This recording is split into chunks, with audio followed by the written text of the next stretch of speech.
இவருடன் பகிர்ந்து கொள்வார் பம்மர் கோபால் சேதுராமன். ஹரஹர சங்கர ஜெய ஜெயசங்கர். இன்று ஆன்மீக நிகழ்ச்சியிலே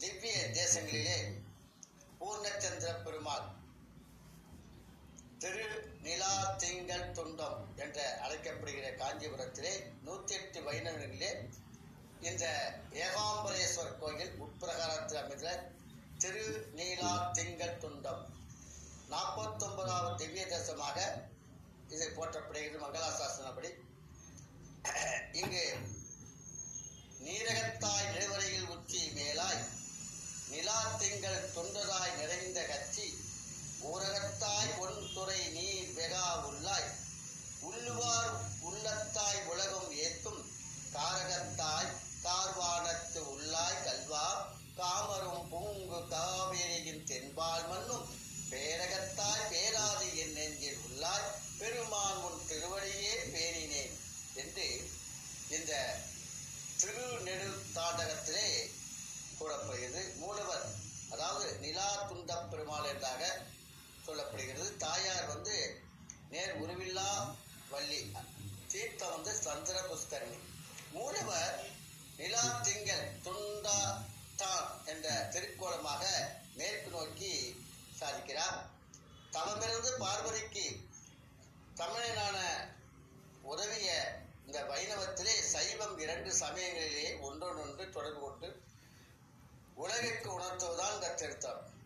இதனுடைய வரலாறு பார்ப்போமானால் ஒரு சமயம் தேவர்களுக்கும் அசுரர்களுக்கும் ஒன்று சேர்ந்து அமர்வம் பெற வேண்டிய திருப்பார்கடலை கடைந்து மந்திர மாலையை மத்தாகவும் வாசகி பாம்பை கயிற்றாகவும் சுற்றி பிணைந்து அதன் தலைப்புறத்திலே அசுரர்களுக்கும் வாழ்புறத்திலே தேவர்களும் நின்று எடுத்து கடைந்தனர். அப்படி கடையும் போதுதான் வாசுகி வழி தாங்காமல் விஷம் கலந்த பெருமூச்சு விட்டார். அந்த விஷமானது கடலிலே கலக்கப் போகின்றது என்று நினைத்து அனைவரும் ஓடி அவர்களது தேகம் கருமை நிறத்தை பெற்றதும் தேவர்களுக்கு ஆறுதல் கூறி திருமாலின் உருவம் விஷ வெப்பத்தால் கரிய நிறத்தை அடைந்து விட்டது. அந்த கரிய நிறமான் விட்டதை கண்டு மனவருந்திய திருமால் இந்த துன்பத்தை நீங்க காஞ்சிப்படியை அடைந்து அழகிய லிங்க ஒன்றை நிறுவி பக்தனை ஈசனை வழிபட்டால் அவரால் நிறுவி வழிபட்ட அழகிய சிவலிங்க திருமணிதான் கண்ணேசலிங்கம் என்று சொல்லக்கூடியது. இந்த திருமாலுடைய வழிபட்டால் மனமே மகிழ்ந்து சிவபெருமானவருக்கு காட்சி கொடுக்கும் இந்த தொலப மார்பையை உடையவனே, உன்னை வருத்தி வரும் வெப்பத்திலே கொடுமையும் நீங்கியாம் ஒரு வழி கூறுகிறோம் என்று கூறி இந்த மாவடி நிழலிலே எழுந்தருளி இந்த சந்நிதிக்கு வந்தால் இளம் சந்திரனுடைய கொடுமையும் புரிந்த கரணங்கள் வீசும் இடத்திலே இருந்து அதன் குளிர்ச்சியால் துன்பம் நீங்க பெறுவாய் என்று அறினான்.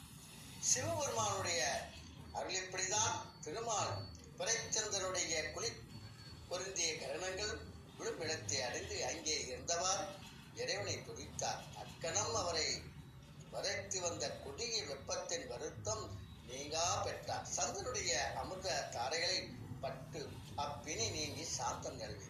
அன்று முதல்தான் கச்சி நிலா துண்ட பெருமாள் என்று பெயரோடு திருமால் இருந்திருக்கிறார். ஒரு மாமரத்திலே கீழே பார்வதி தேவி தவம் செய்கிறார். தவத்தை சோதிக்க வந்த சிவபெருமான் அந்த மாமரத்தை எரிந்ததாகவும் அப்போது பெருமாள் அந்த எரிந்த மாமரத்தை கலைக்கச் செய்தும் குளிர்ச்சியை பரவச் செய்ததாம் இந்த பார்வதி தன் தவத்தையுடைய தொடர்புத்தான் அந்த மாமரத்தை தொடர்ந்தான் என்று சொல்கிறார்கள். இந்த தலத்தை தான் ஏகாம்பரேஸ்வரர் என்ற பெயருடன் விளங்கினார். பார்வதிக்கும் இந்த திருமணமும் இங்குதான் முடிந்தது. ஆகவேதான் இந்த பெருமாளை சிறப்பித்திருக்கிறார்.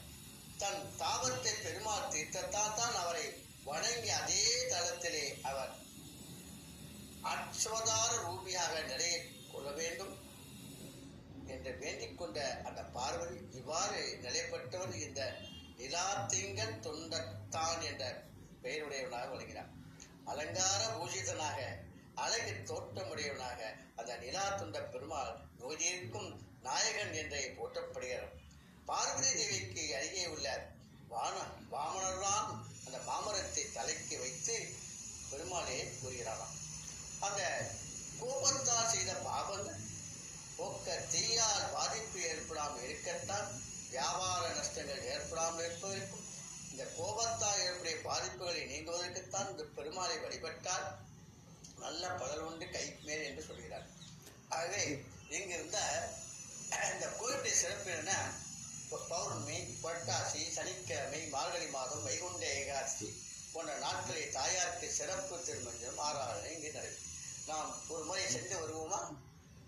வணக்கங்களே, உங்களோட பகிர்ந்து கொள்ளும் சேதுராம்.